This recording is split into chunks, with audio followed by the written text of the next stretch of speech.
has to be shared to other people. That's how the way you share your culture. Regardless, this is my family recipe or other recipes, but it made me so proud that I can talk about the food with my family.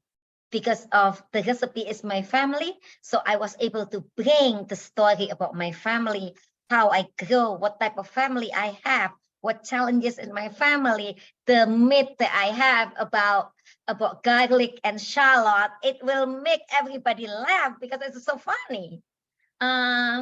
Just so proud to be able to share my family recipe to the stranger and keep me smile because of people will keep the recipe alive.